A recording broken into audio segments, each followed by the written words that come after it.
Hey everybody, welcome to another drive-through rundown. This is the last that I'm going to be doing this week and covering some different expansions.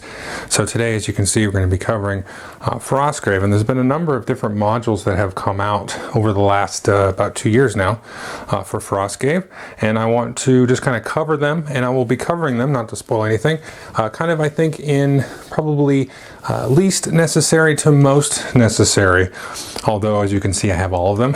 So the publisher is going to be coming out with some kind of expansion-y kind of thing, I think at the end of this year, and I think there's going to be more to follow.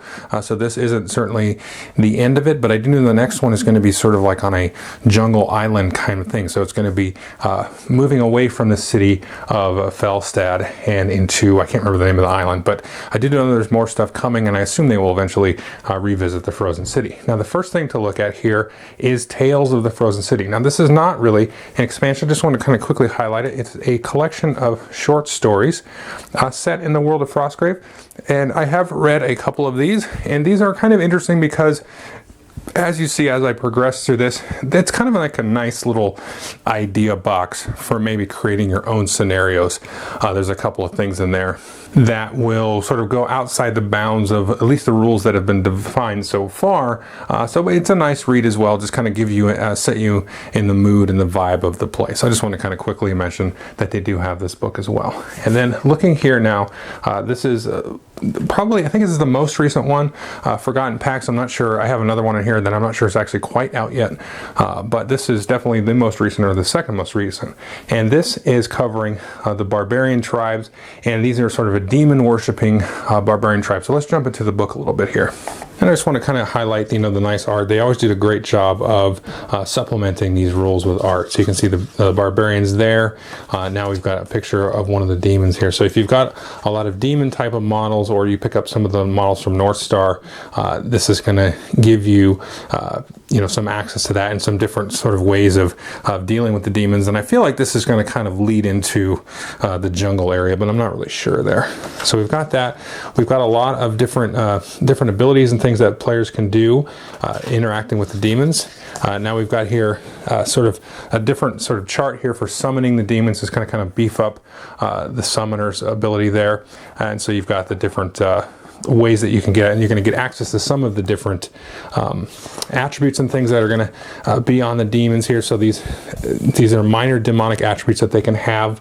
So it's going to flesh that out a little bit more there. And then we're also going to get back to these are major demonic attributes. So these are different things that you can kind of tinker with in terms of, beyond your wizard, beyond your apprentice, and, beyond your basic warband. This is going to give you some more room to play in terms of the construction of your warband here. So we've got some new magic as well, mystic brands that you can get here. And these are sort of temporarily magical things that you can do. And you can give access to that to, all of your spellcasters in here can get this, and sort of another sort of avenue to go down here. We've got new soldiers here, assassin, and of course we have a demon hunter because, if there's demons, we need demon hunters. And you've got an interesting way to do the scenarios here. So it comes with 8 scenarios, and 6 of them are like little mini campaigns that you can do, which is nice. So you don't have to get too, delved into a big campaign, but you can see scenario 1 part 2, and then scenario 1 part 3, and so on. So you've got these little mini campaigns that you can do, as well as a couple of additional ones at the back of the book here. And you've got the typical things that you're going to see in the rest of these books: new items, new treasure, and then a little bit more of a bestiary, as well as it's going to talk about having the barbarians there as well, who have their own interactions with the different demons there. So that's a quick kind of overview of Forgotten Packs. And then in a similar vein, here we have Thaw of the Lich Lord. Now this is one long campaign, and it's very interesting. So this, in a lot of ways, feels most like the base game. This was the first expansion, and so you have sort of a direct story campaign that you can go through, and you are dealing with not only the other player that's trying to get the treasure as well, but you're also dealing with this Lich Lord here that has now risen out of Felstad kind of immediately as players, maybe they've been going through the scenarios in the base game and they've sort of awoken this guy, or this guy's, maybe he's kind of behind the melting of the city, and he's trying to rise to power. So let's take a quick look into this. So this is a very direct campaign. Now, I haven't played through this one, but from what I've seen online, players somewhat differ, but I think you could start new war bands and play straight through this whole campaign. I've seen enough people online say that they've done that and they've had success with it, and others have said, you know, it's good that you've leveled up a little bit. You've got like some level 4 and 5 wizards, and then everybody kind of goes through this after they've played the game a few times. So I think you could probably do it either way, but this might be, you know, you might want to do this certainly after you play the game a few times just to get used to it. And there is some very specific scenario terrain and things that this wants for, so that can, you know, that can be a little bit of setup time and build time, you know, to get into this. But the final outcome of it is very interesting. Let's see if I can get to that here. Scenario 10 here, we're gonna have to deal with the Lich Lord himself, and you know, maybe you defeat him, maybe you don't. Players will kind of have to work together a little bit. It's almost like semi-co-op. You can have an optional rule where maybe one player kind of takes over the role of the Lich Lord to become the Lich Lord, and you can really kind of play around with that. So if you're looking for sort of a campaign book, a scenario book that, you know, go through and there's a strict kind of narrative in a sense, this would be a good one for that. And you're going to want to try to build some different terrain. This one gives you some new soldiers, the Bard, which is kind of neat. What else do we got here? Pack Mules, Crow Masters, Javelineers. These guys the pack mules can carry up to 3 items, so that's kind of nice, even though they don't really fight very well. We've got some different spells here, and here's the Lichdom spell. This ties into, you know, becoming a lich, if you will. You've got some new treasure and so on, like you'll see in all these books, and a new bestiary. But I wanted to show here. It's in the back. Yeah, the Lich Lord here. So him, as well as some of the other characters in some of the other books, they've got a reaction table here that you know. So it's a little bit more complex of an AI. It's not just your basic, you know, if there's a fighter within a certain distance, then move to them, or else kind of move around random direction and then go try to attack whatever. So this has a little bit more thought behind it here that you can deal with, and so you could even splash the Lich Lord, you know, outside of this campaign if you really wanted to control that. So those are the first two there. And now we're going to start to get into the ones that I think are, at least from my opinion, I could certainly see these two having interest to people. You know, the demon stuff, that's a lot to add. The Lich Lord is a nice, I think from what I've read through it, is a nice campaign. This one's very nice because I think a lot of people, if you wanted to play the game without a giant table of terrain, you want to look at this one, because this is into the breeding pits. It's underground scenarios. A lot of it is very much like a dungeon crawl type of atmosphere. So if you're playing it with like Descent, or you had like a Dwarven Forge terrain and different things like that, you could certainly build those out, and there's tons of free maps and things that you can get off of like RPG Vault and so on. So your table space is kind of taken care of, and you can really adapt this to that, as that's really the general idea here. So let's take a look into here. And you can see it's got rules here for underground exploration. So you got your standard setup, and then you have some rules here for dungeon setup in terms of height and ceilings, and you know, the walls and the doorways and how all that stuff's going to work, how you're going to interact with those, how you generate random encounters, maybe by opening doors and things like that. So it's going to have a very much a dungeon crawl vibe, which I think is going to make the game more accessible for players that are coming into it fresh. So this is a good one to kind of pick up, you know, maybe with your base game, or right along with it afterwards. So we've also got traps here, which is a very interesting addition. And you can see it shows you the different types of traps that might be there. So again, that's very cool. There's a ton of that. Secret passages, so you could, you know, go from one part of the dungeon to the other. You can find it. They're going to collapse and stuff. So that's going to make kind of the movement and the tactics of moving around very interesting. Here we have beast crafters here. This is a new type of mage that's in here, dealing with different animals. So if you've got like the bear and the jaguar and the rats and all that stuff, this is going to be more interesting in dealing with that, which is nice. Of course, being in the dungeon, we want a trap expert to hopefully diffuse those. And you've got, again, the scenarios there for doing the different indoor scenarios, as well as, of course, new treasure, and then the new bestiary and all that kind of good stuff. And the gnolls here, again, are kind of like the main creature that you have here. So now let's take a look at the Frostgrave Folio here. Now this has just come out or will be coming out very shortly.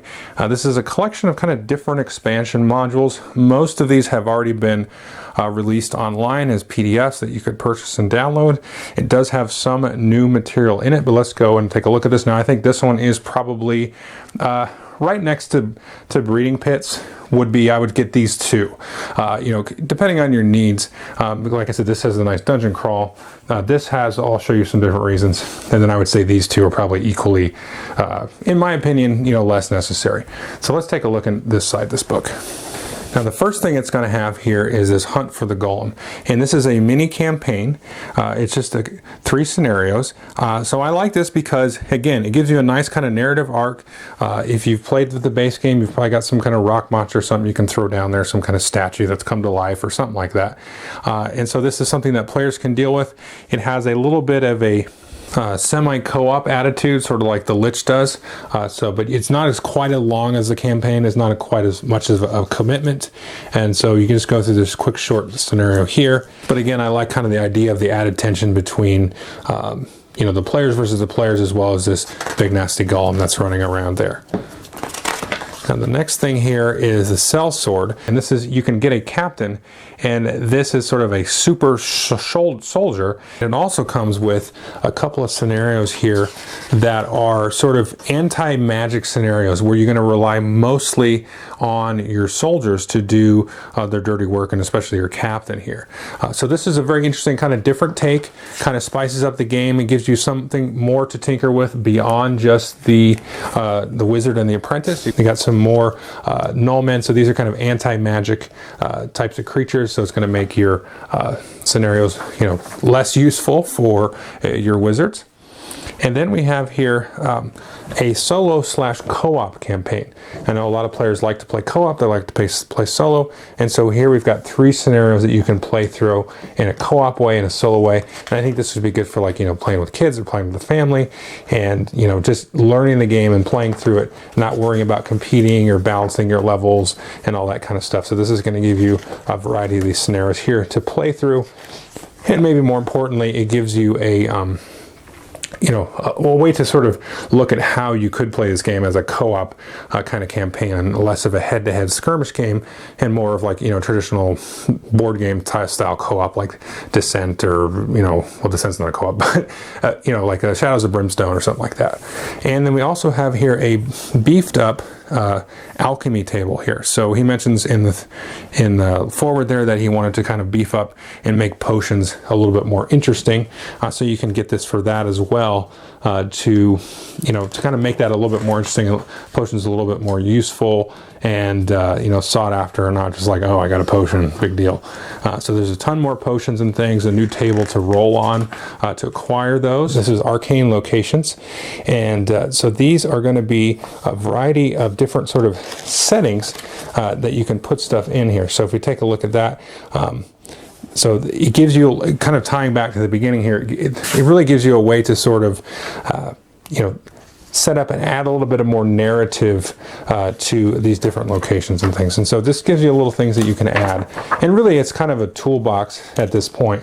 Once you have all these things, you can kind of pick and choose, you know, what models do you have and all that kind of stuff.